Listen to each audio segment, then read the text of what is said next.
마태복음 25장 우리 1절부터 우리 13절까지 보겠습니다.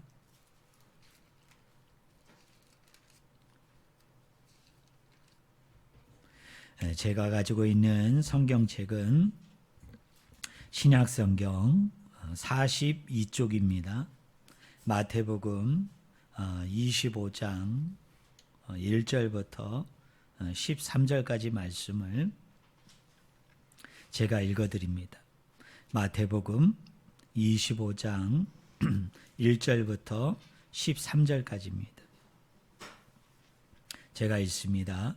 그때의 천국은 마치 등을 들고 신랑을 맞으러 나간 10처녀와 같다 하리니 그 중에 5은 미련하고 5은 슬기 있는지라. 미련한 자들은 등을 가지되 기름을 가지지 아니하고 슬기 있는 자들은 그릇에 기름을 담아 등과 함께 가져갔더니 신랑이 더디옴으로 다 졸며 잘세. 밤중에 소리가 나되 보라 신랑이로다 맞으러 나오라 하매 이에 그 처녀들이 다 일어나 등을 준비할세. 미련한 자들이 슬기 있는 자들에게 이르되 우리 등불이 꺼져가니 너희 기름을 좀 나눠달라 하거늘 슬기 있는 자들이 대답하여 이르되 우리가 너희가 쓰기에 다 부족할까 하노니 차라리 파는 자들에게 가서 너희 쓸 것을 사라 하니 그들이 사러 간 사이에 신랑이 오므로 준비하였던 자들은 함께 혼인잔치에 들어가고 문은 닫힌지라. 그 후에 남은 처녀들이 와서 이르되 주여 주여 우리에게 열어주소서. 대답하여 이르되 진실로 너희에게 이르노니 내가 너희를 알지 못하노라 하였느니라. 그런즉 깨어있으라. 너희는 그 날과 그 때를 알지 못하느니라. 아멘. 우리 제목 한번 같이 읽어볼까요? 우리 앞에 제목이 있습니다. 자, 같이 읽습니다. 준비하고 기다리라. 네. 네, 우리 한 번 더 해주세요. 같이 읽을까요? 준비하고 기다리라. 오늘 같이 읽은 마태복음 25장 1절부터 13절의 말씀을 가지고 준비하고 기다리라 라는 제목으로 같이 하나님의 말씀을 나누기를 원합니다. 미국은 일찍이 퓨리탄이라고 그러죠.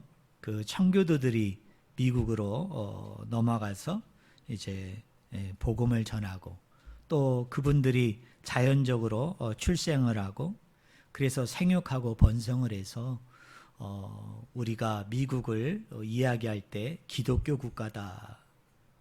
대표적인 서양에 많은 나라가 있지만 기독교 국가를 얘기하라 그러면 유럽에 있는 영국을 포함해서 몇 나라를 얘기하고요. 또 아메리카 대륙에서 대표적인 기독교 국가를 얘기하라 그러면 우리가 미국을 이야기하지 않습니까? 그런데 최근에 미국에 있는 사람들을 상대로 그 조사한 연구가 있는데요. 미국 사람들을 상대로 그 리서치 하시는 분들이 조사를 했습니다. 하나님을 믿습니까? 예수님을 믿습니까? 라고 물어보니까 약 70%의 사람들이 하나님을 믿는다고, 예수님을 믿는다고 대답을 했다는 겁니다. 그리고 이제 두 번째 질문은 좀 더 세부적으로 물어본 것이죠. 그러면 부활을 믿습니까? 우리가 나중에 죽었다가 또 살아있는 자들도 예수님이 재림하는 날 다시 이 땅에 오는 날 죽지 않고 부활할 것을 영생할 것을 믿습니까? 라고 얘기했더니 그 70% 하나님을 믿는 사람들의 그 비율이 30에서 40%로 뚝 떨어졌다는 거예요. 또 세 번째, 좀 더 디테일하게 질문했습니다. 마지막 때에, 종말의 때에 예수 그리스도가 이 땅에 재림할 것을 다시 오실 것을 믿습니까? 라고 얘기했더니 또 30, 40%의 부활을 믿는 그 수치보다도 더 떨어지는 수치가 나왔다는 것입니다. 아마 저희 나라도 불가불 다르지 않을 것이다. 물론 미국보다는 좀 더 나은 수치, 좀 더 많은 수치가 나오겠죠. 하나님을 믿습니까? 예수님을 믿습니까? 라는 질문에는 우리는 다양한 종교들을 인정하는 국가이기 때문에 그 수치는 현격하게 떨어질지는 모르지만, 그러나 믿는 사람들을 상대로 부활을 믿느냐, 종말의 때에, 마지막 때에 예수 그리스도가 재림할 것을, 다시 올 것을 믿느냐라는 질문을 했을 때는 프로테지로 따져보면 미국보다는 좀 더 많이 나오지 않을까, 그렇게 생각을 합니다. 그럼에도 불구하고 예수 그리스도를 믿느냐는 질문에 답한 사람 중에 적지 않은 사람들이 부활에 대해서는 믿지 못하는 거죠. 종말의 때에, 마지막 때에 예수 그리스도가 다시 올 것이다, 재림할 것이다 라는 사실에 대해서는 더 낮은 수치가 나오지 않을까, 그렇게 생각이 됩니다. 제가 왜 설교를 시작하면서 이 말씀을 드리느냐면, 오늘 마태복음 25장 1절부터 13절의 비유를 많은 사람들은 무슨 비유라고 얘기합니까? 열 처녀의 비유다 라고 얘기합니다.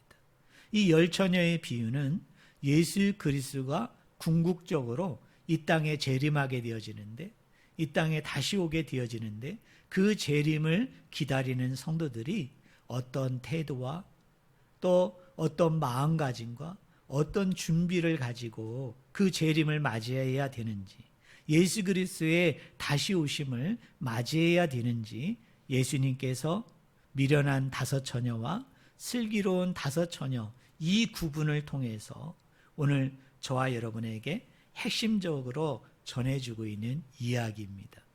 말씀입니다. 그런데 오늘 본문 말씀을 우리가 좀 자세하게 이해하려면 오늘 본문 말씀이 가지고 있는 전후 문맥, 특별히 마태복음 24장과 25장이 가지고 있는 전체 구조를 우리가 먼저 분석할 필요가 있습니다. 우리 말씀 한 군데를 찾아볼까요?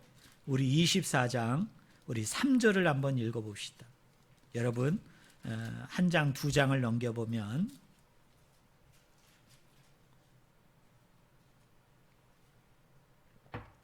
24장 3절입니다.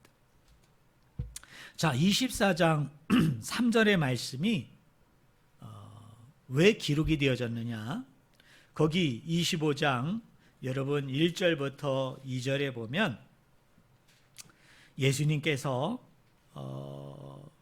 그 성전을 바라보시고 아주 충격적인 말씀을 하시죠. 그것이 뭡니까? 돌 하나도 돌 위에 남지 않고 다 무너뜨려지리라. 돌 위에 돌 하나도 남기지 아니하고 내가 다 무너뜨리겠다. 그러니까 제자들이 예수님께 질문을 하는 겁니다. 자, 우리 3절을 한번 같이 읽어봅시다. 같이 읽겠습니다. 예수께서 감난산 위에 앉으셨을 때에 제자들이 조용히 와서 이르되 우리에게 이르소서 어느 때에 이런 일이 있겠사오며 또 주의 임하심과 세상 끝에는 무슨 징조가 있사오리이까입니다. 제자들의 질문은 두 가지 질문이죠. 하나는 때에 대한 질문입니다. 그리고 하나는 징조에 대한 질문입니다. 그런데 두 사건을 가지고 때와 징조에 대한 질문이죠. 자, 아까 2절에 돌 위에 돌 하나도 남기지 아니하고 내가 이 성전을 헐어버리리라. 그러니까 제자들이 번뜩 첫 번째로 떠오른 생각은 무슨 생각이죠? 아, 지금 예루살렘에 헤롯이 83년 동안 공사를 통해서 증축을 한 엄청나게 화려하고 큰 성전이 있는데 저 성전이 돌 위에 돌 하나도 무너지겠다라고 얘기하니까 제자들이 선뜻 물어본 질문은 뭘까요? 언제 그럼 저 성전이 무너지겠습니까? 예수님이 저 성전을 헌다고 얘기하는데 그게 언제 일어납니까? 그리고 그 성전이 무너질 때 어떤 징조가 있어서 우리가 그 징조를 보고 이때 이 시간에 이 성전을 헐겠구나. 그걸 우리가 어떻게 알겠습니까? 라는 때와 징조에 대한 말이에요. 그런데 놀라운 것은 예수님께서 돌 위에 돌 하나도 남기지 아니하고 내가 성전을 헐겠다라고 얘기할 때 제자들은 첫 번째 질문은 성전의 무너짐이 어느 때입니까? 어느 징조가 있겠습니까? 이것만 물은 게 아니라 그 사건과 연관시켜서 주의 재림, 주의 마지막 날 종말의 때에 주께서 이 땅에 다시 오실 것이라는 그 종말로 이해한 거예요. 마지막 때로 이해한 거예요. 그래서 거기다가 추가적으로 또 하나의 질문을 합니다. 그러면 재림의 때가 언제입니까? 예수님이 이 땅에 오실 때 어떤 징조들이 있겠습니까? 라고 징조에 대해서 물어본 거예요. 그러면 24장 4절부터 오늘 우리가 읽은 25장부터 포함해 가지고 25장 마지막 절 46절까지 이 기나긴 내용을 통해서 예수님께서 뭐에 대해서 얘기했을 것 같아요?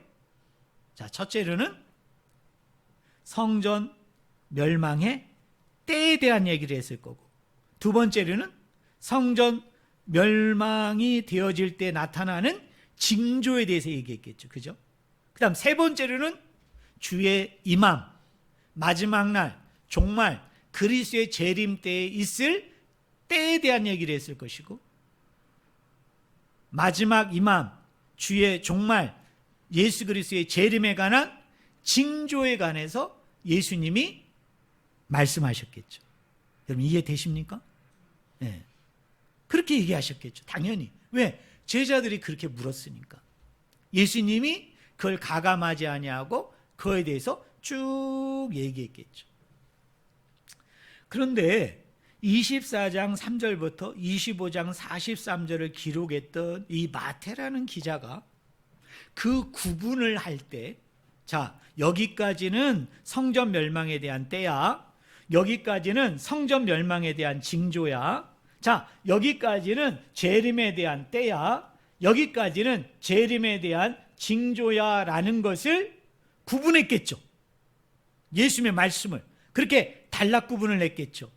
그 단락 구분을 기가 막히게 마태가 명확하게 구분을 했어요. 그 방법이 뭐냐면 제가 설교 시간에 몇 번 얘기했어요. 여러분 따라해 보세요. 수미상관, 때로는 수미상관이라고도 얘기합니다. 이 수미상관이라는 법을 이용했어요. 이걸 영어로는 뭐라고 얘기하냐면, 여러분 좀 어렵습니다. 인클루지오 구조라는 거예요. 인클루지오 구조. 그럼 쉽게 설명할게요. 자, 수미상관의 구조라는 건 뭐냐면 앞에 말과 끝에 말을 같이 위치시켜 가지고 단락을 구분시켜 주는 거예요. 다시 얘기합니다. 수미상관이 뭐냐? 인클루지오 구조라는 것은 뭐냐면 앞에 어떤 단어를 써요. 그리고 끝에 그 단어를 써가지고 여기서부터 여기까지가 하나의 이야기라는 거예요. 하나의 주제라는 것을 표현을 할 때 구약 성경도 마찬가지고 신약 성경도 마찬가지고 히브리인들이 유대인들이 가장 많이 썼던 방법, 당시 예수님이 살고 있었던 당시의 사람들이 가장 많이 썼던 수사 기법 중에 가장 대표적인 방법이 뭐였느냐? 인클루지오 구조라는 거예요. 수미상관 구조라는 거예요. 근데 이 구조는 지금도 사용됩니다. 지금도 이 구조를 많이 작가들이나 책을 쓰는 사람들이나 논문을 쓰는 사람들이 이 구조를 많이 활용합니다. 자, 그러면 24장 3절에 보니까 제가 시간 관계상 빨리빨리 제가 진행할게요. 자, 중간에 보니까 이 단어가 있어요. 여러분 따라해 보세요. 이런 일이. 예, 이런 일이. 거기다가 자기 성경책인 사람은 이렇게 빨갛게 동그라미 치면 돼요. 이런 일이.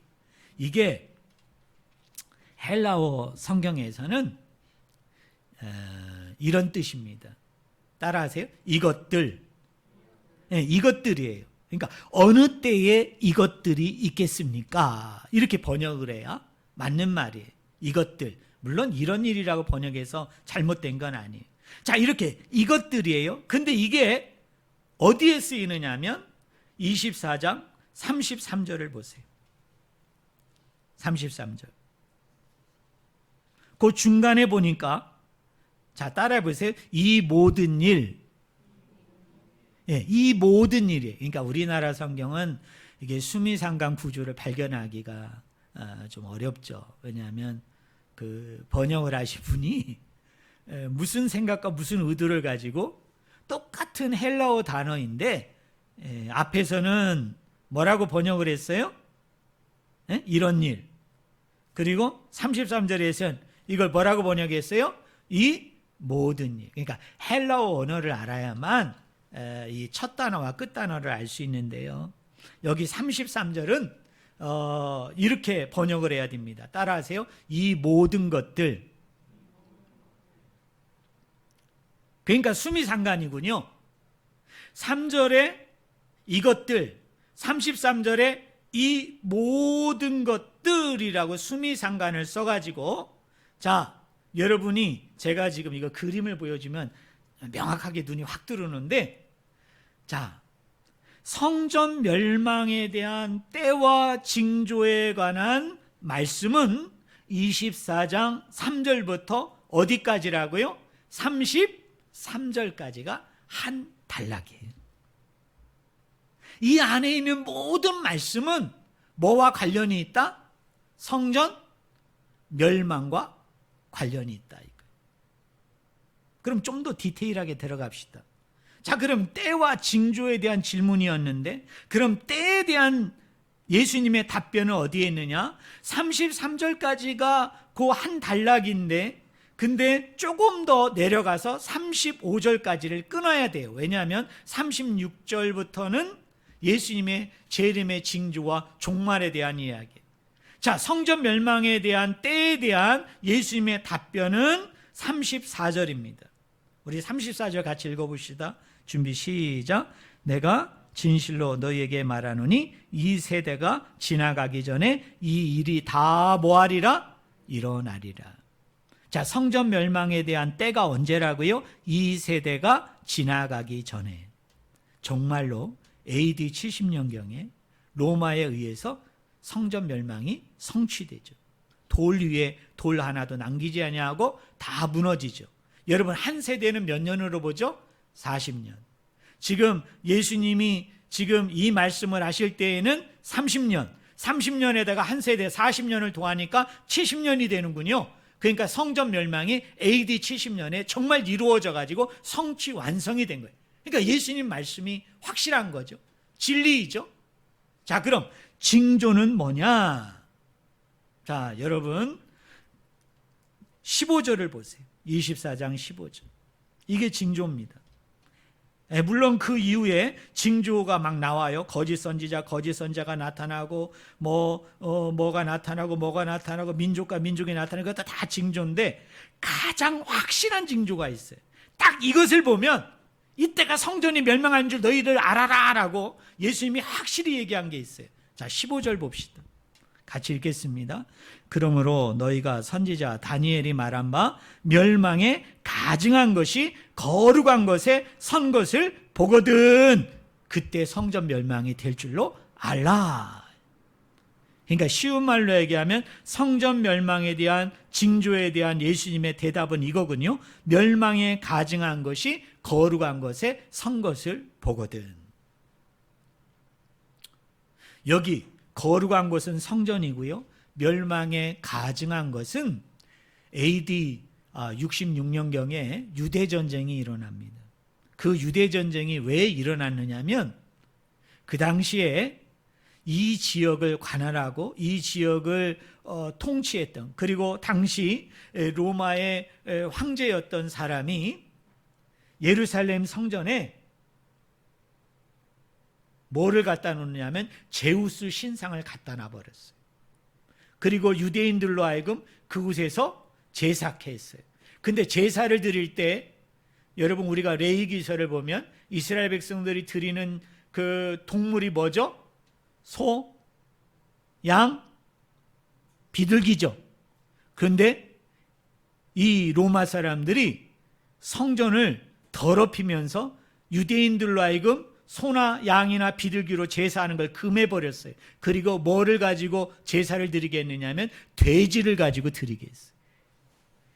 여러분 이게 정말 이게 말도 안 되는 거죠. 왜냐하면 유대인들이 가장 더럽게 생각하는 동물이 뭐예요?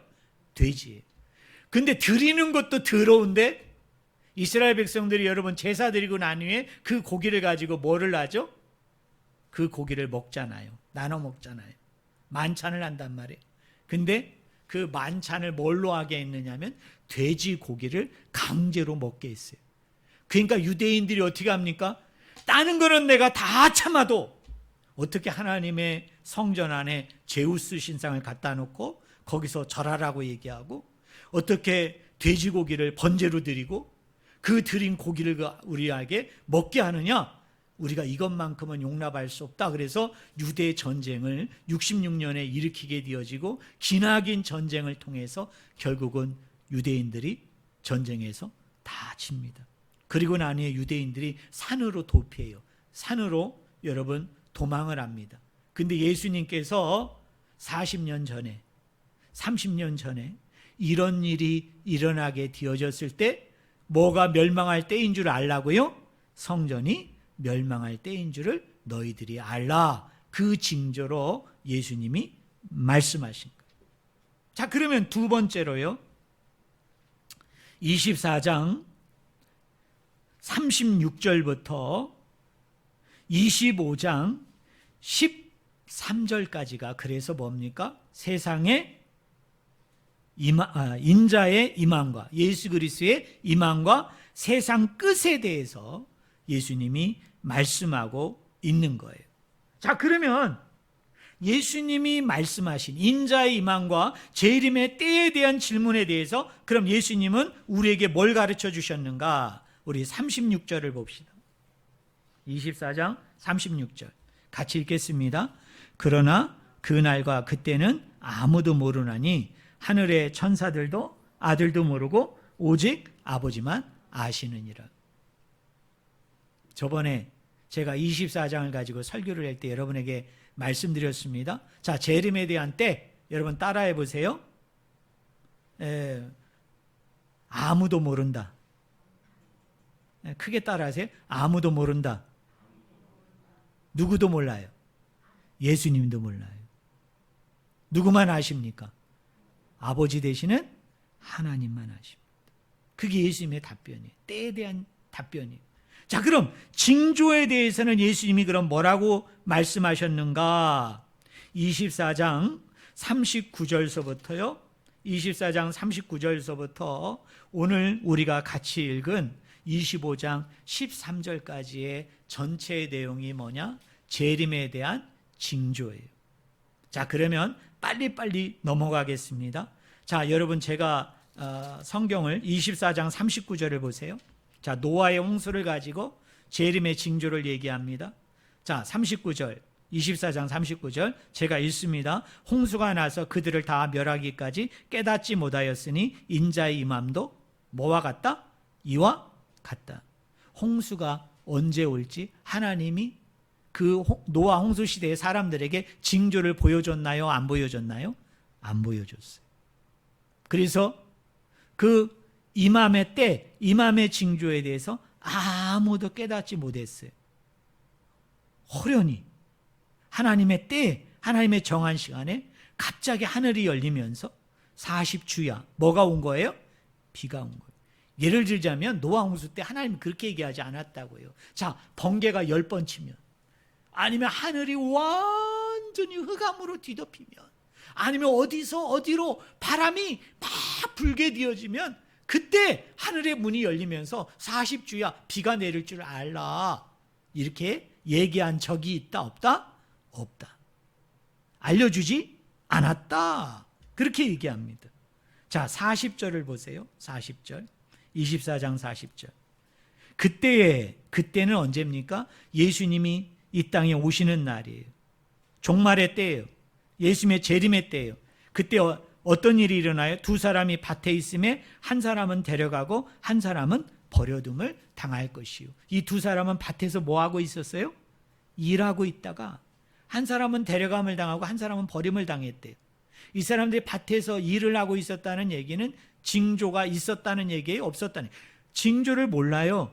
그냥 평상시 똑같이 해오던 습관대로, 버릇대로, 관습대로 그냥 밭에 나가서 일을 했을 뿐입니다. 자, 41절. 두 여자가 맷돌질을 하고 있음에 한 사람은 데려가고 한 사람은 버려둠을 당할 것이라. 똑같은 말이죠. 두 여자가 있는데 똑같이 평상시처럼 맷돌질을 하다가 갑자기 인자가 임하신 거예요. 예고 없이. 그랬을 때 한 사람은 데려감을 당하고 한 사람은 버려둠을 당한다. 그렇게 말씀하고 있어요. 자, 43절을 보세요. 너희도 아는 바니 만일 집주인이 도둑이 어느 시각에 올 줄을 알았더라면 깨어있어 그 집을 뚫지 못하게 하였느니라. 자, 우리 성도님들 저를 보세요. 자, 도둑이 우리 집을 털려고 그럽니다. 자, 도둑이 예를 들자면 와서 내가 문을 3번 노크할게. 그때 내가 온 거야. 아니면 내가 오는 날 니네 창문에다가, 니네 대문에다가 몇 월 며칠 몇 시에 내가 올 거야 라고 딱지를 붙여놓고 오는 도둑이 어디 있느냐 이 말이에요. 도둑은 예고 없이 옵니다. 알려주지 않고 오는 거예요. 모두 이와 같다? 인자의 임함도 이와 같다. 인자가 이 땅에 재림할 때도 뭐와 같다? 이와 같다. 이렇게 말씀하고 있는 겁니다. 그리고 나서 그 징조에 대한 연장선에서 오늘 25장 1절부터 13절이 계속 연결이 되는 거예요. 자, 왜 제가 24장 36절부터 25장 13절을 또 하나의 단락으로 봐야 되느냐? 인클루지오 구주입니다. 자, 36절을 보세요. 그러나 그날과 그때는 아무도 모르나니 하늘의 천사들도 아들도 모르고 오직 아버지만 아시느니라. 그날과 그때라는 말에 동그라미 치세요. 자, 25장 13절을 보세요. 그런즉 깨어 있으라. 너희는 그날과 그때를 알지 못하느니라. 여기도 뭐가 나와요? 그날과 그때. 마태복음을 기록한 마태는요, 후대에 성경을 읽는 독자로 하여금 이렇게 단락을 구분하도록, 문맥을 구분하도록 인클루지오라는 구조를 사용해서 오늘 저와 여러분에게 이렇게 설명하고 있는 거잖아요. 여기서부터 여기까지는 성전 멸망에 대한 때와 징조에 대한 예언이야. 자, 여기서부터 여기까지는 인자의 임함, 주 예수 그리스도의 재림에 관한 뭐예요? 때와 징조에 대한 예언이야. 그런 의미에서 문맥적으로 보면, 구조로 보면 마태복음 25장 1절부터 13절에 나와 있는 열처녀 비유는 성전 멸망과 관련된 예언이 아니라 뭐와 관련되어 있어요? 인자의 임함, 예수 그리스도의 재림과 관련된 이야기라는 것을, 내용이라는 것을 우리가 알 수 있다, 알 수 없다? 알 수 있다는 거예요. 자, 이걸 대전제로 걸고 우리 열처녀 비유를 하나하나 지금부터 살펴보기를 원합니다. 자, 오늘 본문을 우리가 보면서 한 가지 오해하지 말아야 될 내용이 있어요. 자, 이 열처녀는 신부입니까? 신부가 아닙니까? 어떤 분은 성경을 자세히 읽지를 않고 이 열처녀는 예수 그리스도와 혼인하는 신부로 오해하시는 분이 계세요. 자세히 읽어보면 우리 2번 읽으라고 그랬죠. 이 미련한 5처녀와 슬기에 있는 5처녀는 신부입니까? 들러리입니까? 들러리예요, 들러리. 신부가 아닙니다. 자, 그러면 유대인들의 결혼 풍습을 보면, 유대인들의 결혼 예식을 보면 이 들러리들은 누가 하느냐? 신부의 친구들이 합니다. 신부와 아주 가까운 지인들이 들러리를 합니다.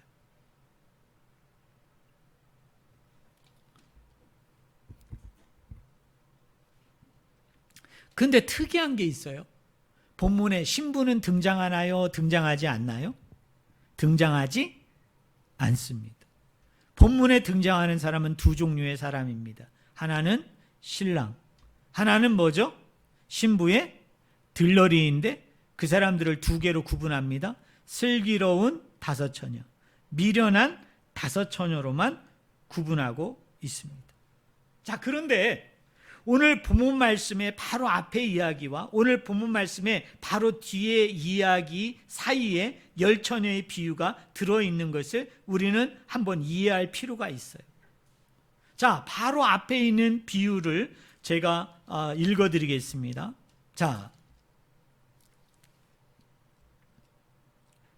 45절부터 51절인데요. 좀 길어도 제가 읽어드리겠습니다. 충성되고 지혜 있는 종이 되어 주인에게 그 집 사람들을 맡아 때를 따라 양식을 나눠줄 자가 누구냐? 주인이 올 때에 그 종이 이렇게 하는 것을 보면 그 종이 복이 있으리로다. 내가 진실로 너에게 이르노니 주인이 그의 모든 소유를 그에게 맡기리라. 만일 그 악한 종이 마음에 생각하기를 주인이 더디 오리라 하여 동료들을 때리며 술 친구들과 더불어 먹고 마시게 되면 생각지 않은 날 알지 못하는 시각에 그 종의 주인이 이르러 엄히 때리고 외식하는 자가 받는 벌에 처하리니 거기서 술피 울며 이를 뭐예요? 갈리라 라고 얘기합니다. 이 비유는 뭐죠? 충성스러운 종과 뭐에 대한 비유예요? 지혜 있는 종에 대한 비유입니다. 충성되고 지혜 있는 종의 비유. 자, 열 처녀의 비유 앞에는 충성되고 지혜 있는 종의 비유가 나오고 중간에는 열 처녀의 비유가 나오고 맨 뒤에는 우리가 너무나 잘 알고 있는 달란트의 비유가 나옵니다. 근데 시간 관계상 제가 설명을 해드릴게요. 자, 충성되고 지혜 있는 종의 비유와 열 처녀의 비유와 맨 뒤에 나오는 달란트의 비유에 세 가지 공통점이 있어요. 세 가지 공통점. 그 세 가지 공통점이 뭐냐면 첫째로는 어떤 공통점이 있죠? 주인과 신랑이 언제 올지 압니까? 모릅니까? 언제 올지 모른다는 거예요. 자, 저를 보세요. 자, 세 가지 비유입니다. 세 가지 공통점. 첫째, 주인이, 신랑이 언제 올지 안다, 모른다? 몰라요. 여러분 집에 가셔서 세 비유를 자세히 읽어봐요. 몰라요. 자, 두 번째 공통점은 뭐죠? 그런데 주인과 신랑은 반드시 뭐 한다? 온다 이거예요. 온다. 반드시 온다. 그다음 세 번째는 뭐죠? 기다리면서 해야 할 일이 있다 없다? 일이 있다는 거예요. 그리고 마지막 공통점이 뭐예요? 그 일에 대한 칭찬이 있고 책망이 있다. 이게 세 가지 비유의 공통점. 어떤 의미에서는 마태복음 기자가 이 세 가지 비유를 똑같이 위치시켜서 저와 여러분에게 이 공통된 사실을 뭐하고 있는 걸까요? 강조하고 있는 거예요. 여러분, 우리는 이 성경 저자의 의도를 잘 파악을 해야만 그런 분이 성경을 잘 하시는 거예요. 자, 네 가지입니다. 아까 세 가지를 했는데 미안해요. 네 가지군요. 자, 첫째로는 주인과 신랑이 오는 것을 안다, 모른다? 모른다. 두 번째 강조점은 뭐예요? 그럼에도 불구하고 뭐 한다? 반드시 온다. 세 번째는 뭐죠? 너희들이 뭐 할 일이 있다? 준비할 일이 있다. 할 일이 있다는 거예요.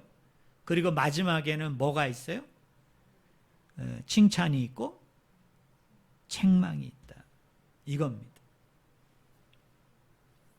근데 또 하나 공통점이 있어요. 주인공이 자, 첫 번째, 지혜롭고 충성된 종의 비유에서 주인공은 누굽니까? 여러분이 센스 있는 사람은 딱 알아보셔야죠. 주인공을 제가 그냥 앞에다 제목을 삼았잖아요. 주인이 주인공입니까? 아닙니까? 아니에요. 미안하지만 주인은 조연입니다. 주인공은 지혜 있는 종과 충성된 종이 주인입니다. 자, 오늘 열 처녀의 비유에서 신랑이 주인공입니까? 열 처녀가 주인공입니까? 열 처녀가 주인공입니다. 그들이 가장 많은 이야기를 가지고 있잖아요. 그 이야기, 스토리의 중심을 한중간에 차지하는 것은 열 처녀이죠. 근데 더더욱 놀라운 것은 지혜로운 다섯 처녀보다는 누구에게 더 방점이 있죠? 초점이 있죠? 미련한 다섯 처녀에게 더 방점이 있습니다. 자, 달란트의 비유를 보면 이 달란트의 비유에서 주인공은 누구죠? 주인이 아니라 5달란트 받은 자와 2달란트 받은 자와 1달란트 받은 자, 종들이 뭐입니까? 주인공이죠. 그러면 누가 지혜로운 종입니까? 누가 미련한 종입니까? 누가 지혜로운 슬기로운 처녀이고 누가 미련한 처녀입니까? 여기에 슬기 있는 자들이라는 헬러어가, 여러분 죄송합니다, 한번 따라해 보실래요? 프로니머스. 프로니머스예요. 프로니머스. 이 단어는요, 마태복음 7장 24절과 27절에 보면 건축자의 비유에서 지혜로운 건축자와 미련한 건축자라고 얘기할 때 지혜롭다라는 단어도 뭘로 쓰였느냐면 프로니머스예요. 그러면 이 프로니머스라는 단어 뜻이 뭐냐? 여러분 따라하세요. 하나님의 뜻을 행하는 자, 그 뜻대로 순종하는 자. 그 사람이 뭐예요? 지혜로운 자예요. 그 사람이 슬기로운 자예요. 자, 맨 앞에 있는 비유, 지혜롭고 충성된 종의 비유에 보면 여기서 지혜롭다, 충성되다라는 얘기는 주인의 뜻을 알고 그 뜻대로 순종하는 자예요. 오늘 열 처녀의 비유에서도요, 이 슬기로운 처녀와 미련한 다섯 처녀의 구분점은 뭐냐면 이거예요. 하나님의 뜻을 알고 아버지의 뜻을 알고 그 뜻 가운데 뭐예요? 준비한 자. 다른 말로 얘기하면 순종하는 자, 복종하는 자. 그 사람이 뭡니까? 지혜로운 처녀예요. 자, 뒤에 달란트의 비유를 보면 여기서는 더 두드러지게 나누어집니다.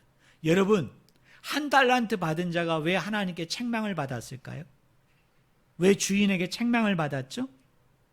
주인의 뜻을 몰랐기 때문에. 아버지의 뜻을 알려고도 하지 않았어요. 그래서 자기 판단에, 자기 결정에, 자기 행동을 한 그거에 의해서 나중에 주인이 나타나서 뭐라고 그래요? 악하고 게으른 종아라고 얘기하면서 뭐를 들었어요? 책망을 들었던 거예요.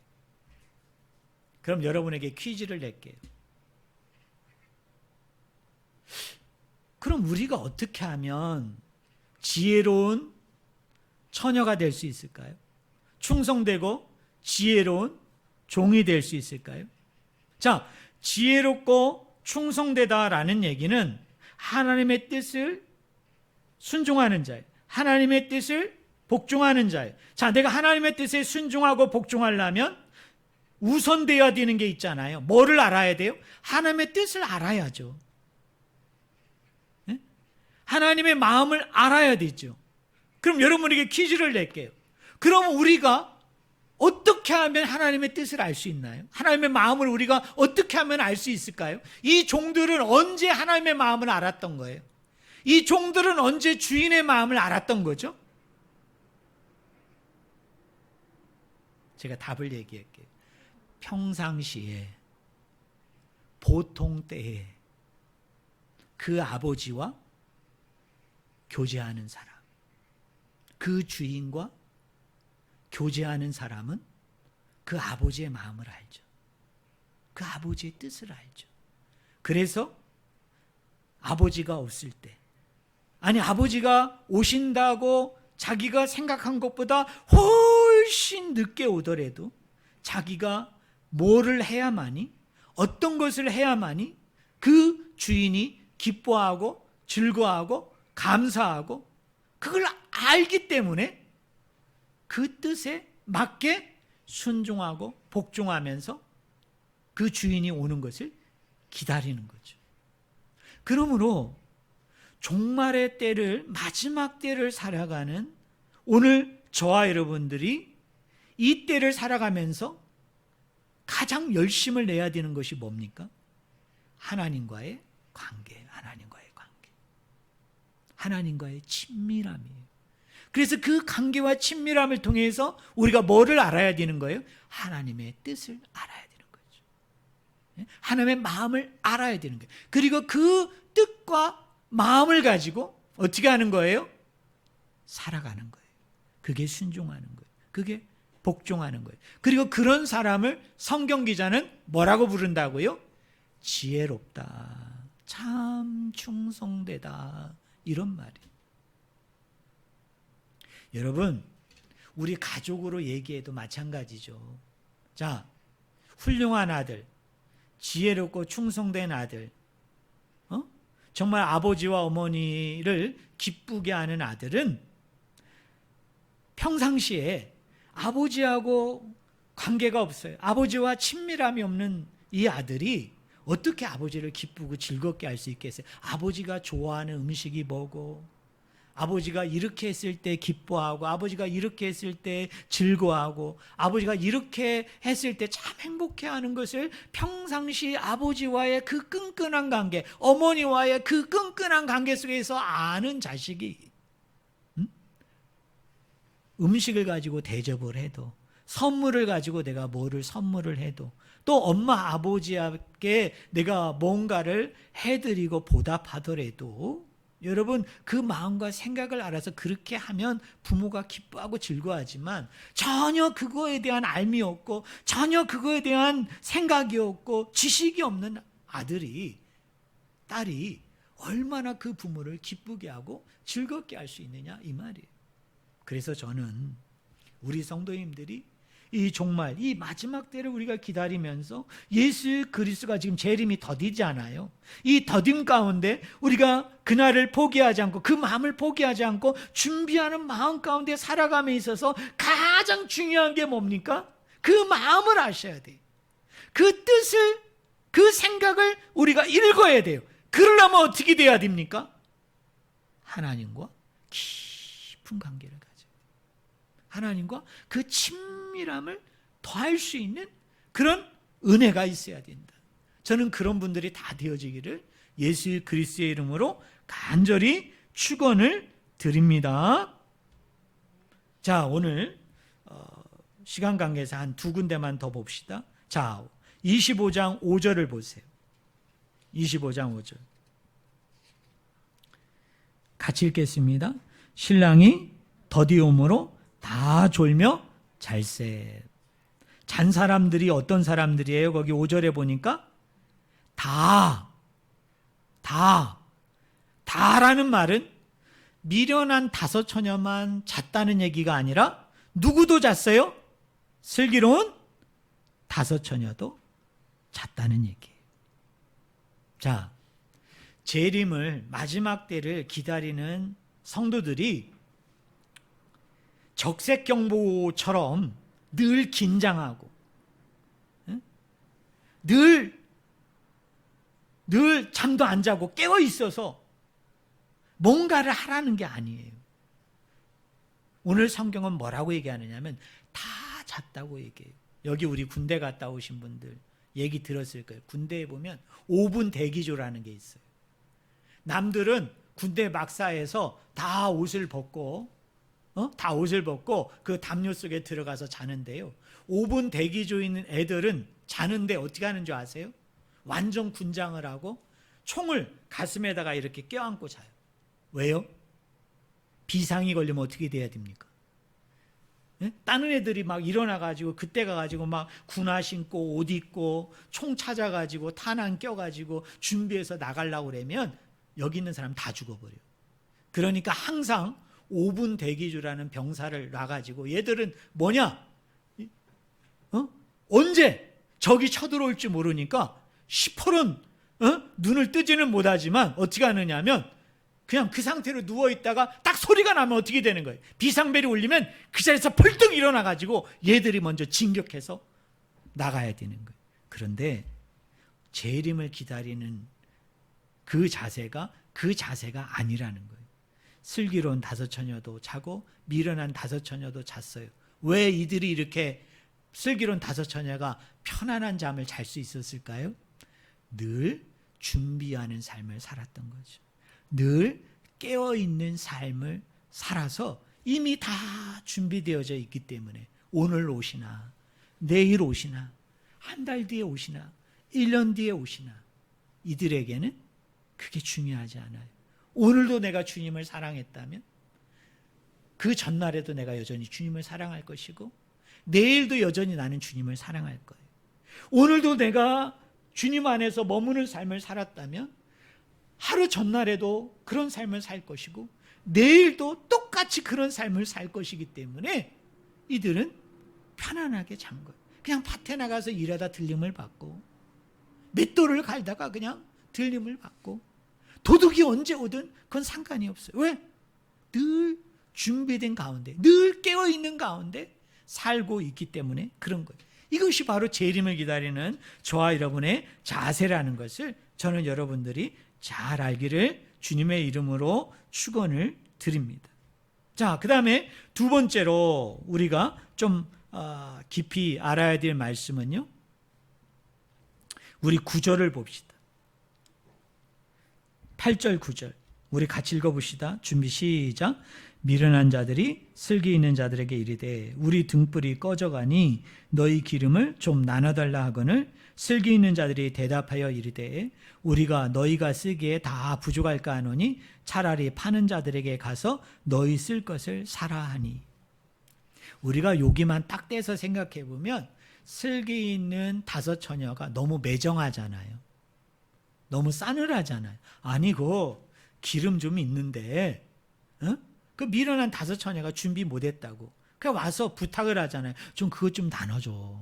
다 달라는 얘기도 아니에요.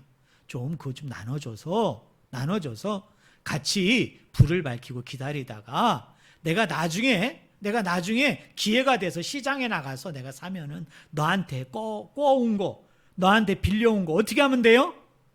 내가 좀 갚아줄게. 우리 평상시 그러지 않아요? 자, 우리 집에 없어. 근데 옆집에 그게 있어. 그럼 우리 가서 뭐라고 얘기해요? 그거 다 주세요. 이렇게 얘기 안 하죠. 일부만 줘. 내가 좀 쓰고 나중에 어떻게 한다고요? 내가 가서 시장에 가서 사가지고 나중에 내가 이거 줄게. 내가 지금 급해서 그래. 줘 그랬는데 놀라웠게도 슬기 있는 자들의 대답은 뭡니까? 줄 수 있다 없다?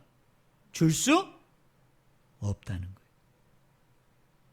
이것은 나눠줄 수 있는 것이다? 아니다? 나눠줄 수 없는 거예요. 여러분, 구원은, 영생은 나눠줄 수 있나요? 없나요? 나눠줄 수가 없어요.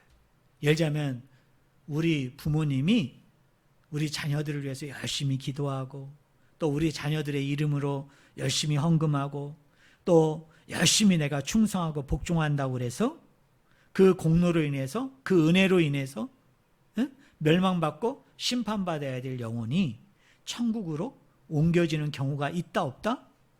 없어요. 우리 기독교에서의 믿음과 신앙은 철저히 개인 신앙이에요. 그 구원은 누구에게 달려있다? 나에게 달려있다. 그것을 바로 오늘 10처녀의 비유에서 오늘 저와 여러분에게 이야기합니다. 천주교 다니는 신자들은 지금도 연옥설을 믿어요. 그 연옥설은 천국과 지옥의 중간 단계. 그래서 이 땅에 있는 사람이 예수 안 믿고 하나님 안 믿고 죽은 그 사람을 위해서 이 땅에서 선행을 많이 하고 구제를 많이 하고 그 사람의 이름으로 내가 헌금도 많이 드리고 그 사람의 이름으로 내가 많은 좋은 일을 하면은 어떻게 할 수 있다는 거예요? 그 자리에서 천국으로 하나님이 어떻게 해줄 수 있다고요?